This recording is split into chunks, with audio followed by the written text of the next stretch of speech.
في الأنبياء والمرسلين أما بعد فأعوذ بالله من الشيطان الرجيم بسم الله الرحمن الرحيم الصلاة والسلام عليك يا رسول الله وعلى آلك وأصحابك يا سيدي يا حبيب الله اللهم صل على سيدنا ومولانا محمد وعلى آل سيدنا ومولانا محمد وبارك وسلم عليه.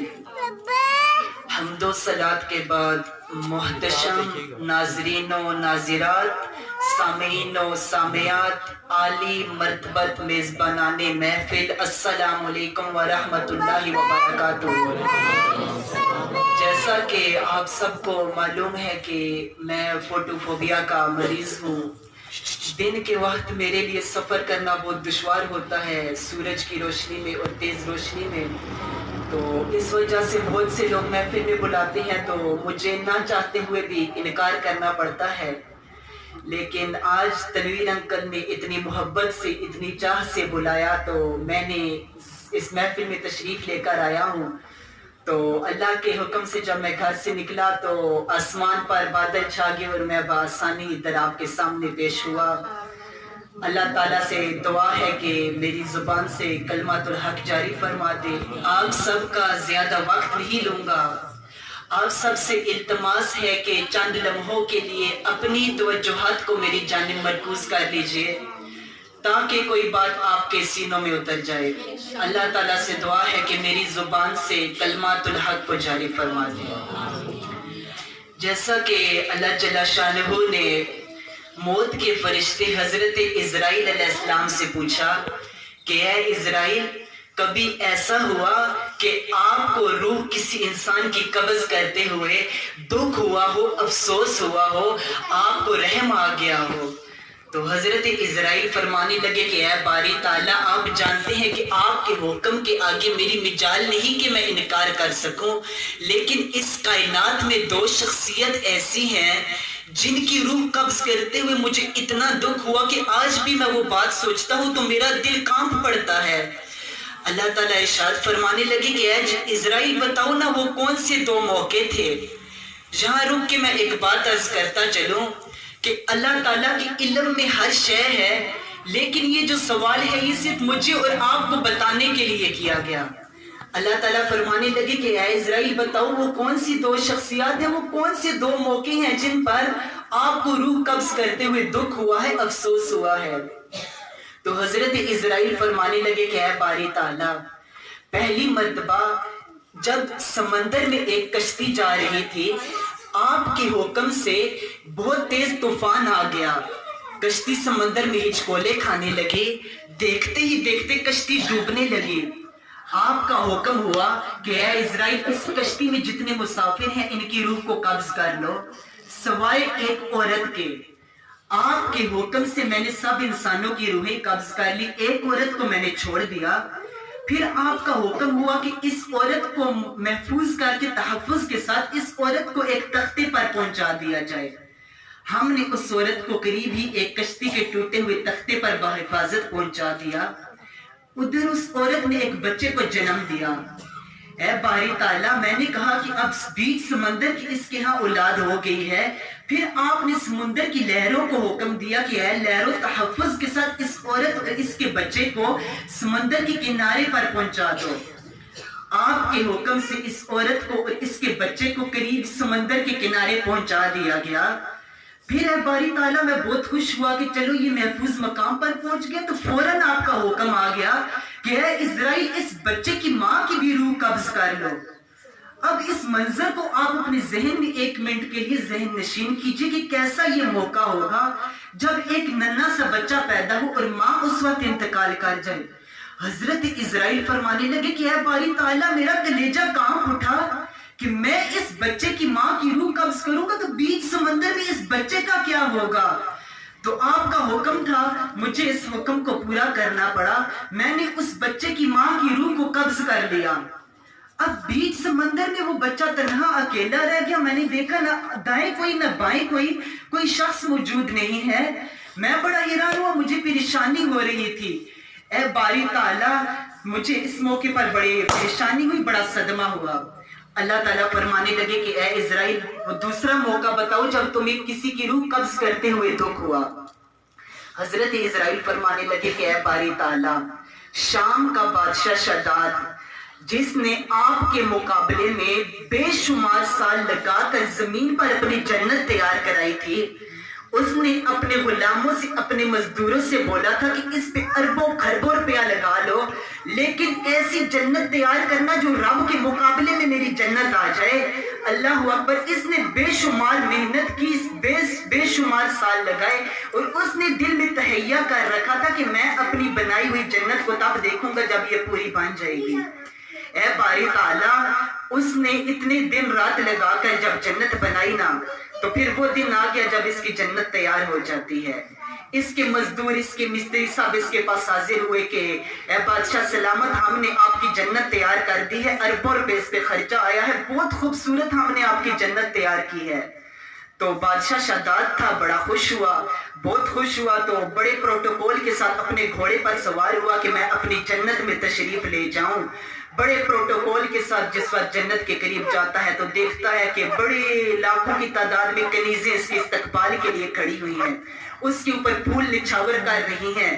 بادشاہ شداد بڑا خوش تھا، میں اپنی جنت میں جا رہا ہوں کہ اے باری تعالیٰ، جب وہ جنت کے مرکزی گیٹ پر، مین گیٹ پر پہنچا نا، تو آپ کا حکم آ گیا کہ اے اسرائیل فوراً اس جگہ پر پہنچو اور شداد کی روح اس کی جنت میں پہنچنے سے پہلے قبض کر لو۔ اس کا ایک قدم گھوڑے کے اوپر تھا اور ایک قدم اس کا جنت کے قریب تھا، جو ہی یہ اپنے گھوڑے سے اتر رہا تھا تو میں نے اس کی روح قبض کر لی۔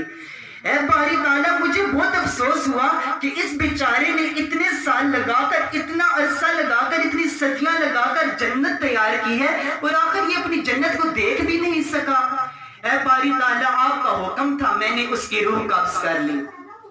اللہ تعالیٰ ارشاد فرمانے لگے کہ اے اسرائیل، کیا تم جانتی ہو کہ وہ جس بچے کی ماں کی تم نے سمندر میں روح قبض کی تھی، وہ بچہ کون تھا، اس نے کیسے پرورش پائی، وہ کیسے پلا بڑھا؟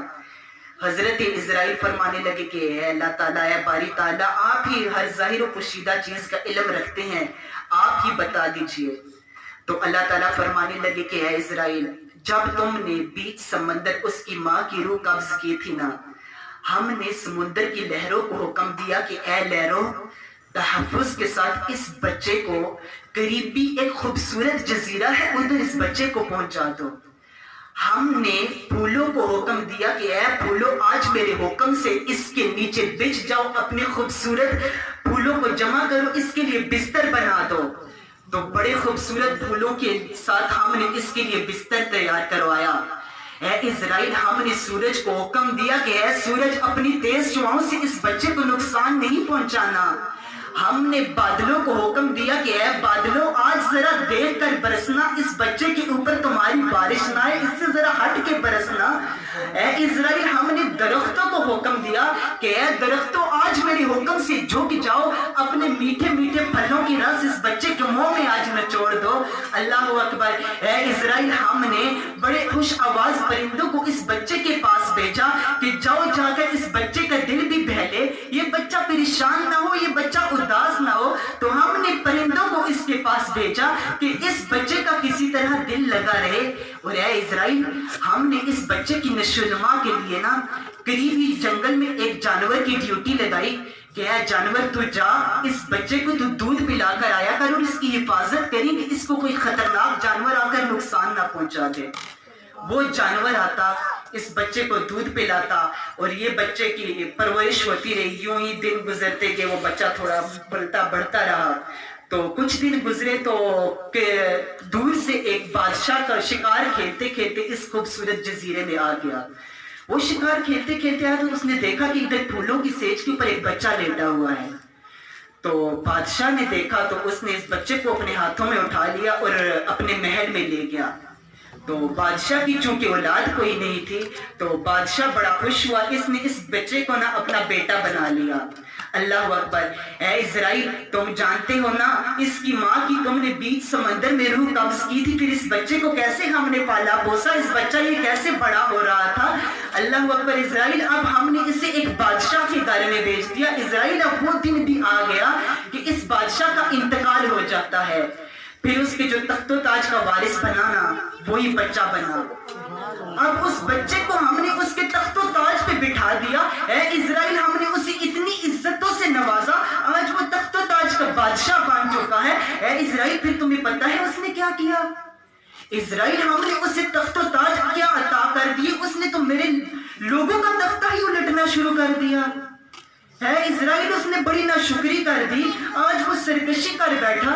اب وہ بڑا ہوا ہے تو اس نے خدائی کا وعدہ کر لیا ہے. ہے اسرائیل اس نے خدائی کا وعدہ کیا ہے تو ہم نے اپنے پیغمبر حضرت ہود علیہ السلام کو اس کے پاس بھیجا.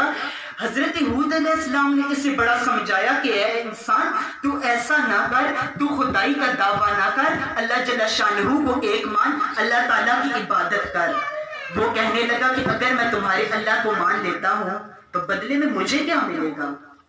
حضرت ہود علیہ السلام فرمانے لگے کہ اگر تو اللہ کو مان لیتا ہے, اللہ کی عبادت کرے گا نا, بدلے میں تجھے اللہ جل شانہ کی بڑی خوبصورت جنت ملے گی. وہ کہنے لگا کہ یہ جنت کیا چیز ہے؟ تو حضرت ہود علیہ السلام نے جنت کا نقشہ اس کے سامنے بڑی تفصیل کے ساتھ, بڑی ڈیٹیل کے ساتھ ایکسپلین کیا, بیان کیا. تو وہ کہنے لگا اچھا اگر یہ جنت ہے تو اب تم دیکھنا اس کے مقابلے میں بھی جنت تمہیں بنا کر دکھاؤں گا. اللہ اکبر. اس دن سے اس نے تہیہ کر لیا کہ وہ میرے مقابلے میں آئے گا. ہے اسرائیل اس نے میرے مقابلے میں جنت بنانا شروع کر دی. اس نے صدیاں لگا دی, عرصے لگا دی, اس نے میرے مقابلے کے لیے ایک جنت بنانا شروع کر دی. اس نے بڑی خوبصورت آرائش کی, زیبائش کی. جب اس کی جنت تیار ہو جاتی ہے تو وہ جنت میں جانے کے لیے جب تشریف رکھ لے جاتا ہے, اپنی جنت میں قدم رکھنے والا ہوتا ہے, تو اسرائیل میں نے تجھے حکم دیا کہ اس کی روح کو قبض کر لے. اے اسرائیل میں نے اس کو موت اس وجہ سے دی کہ یہ قیامت تک آنے والوں کے لیے عبرت کا باعث بنے کہ جو مجھ سے سرکشی کرے گا اس کے ساتھ ایسا ہی ہوگا. تو اے اسرائیل بظاہر تمہیں دو بندوں کی روح قبض کرنے کا دکھ نہیں ہوا, تمہیں ایک بندے کی ہی روح قبض کرنے کا حکم ہوا ہے.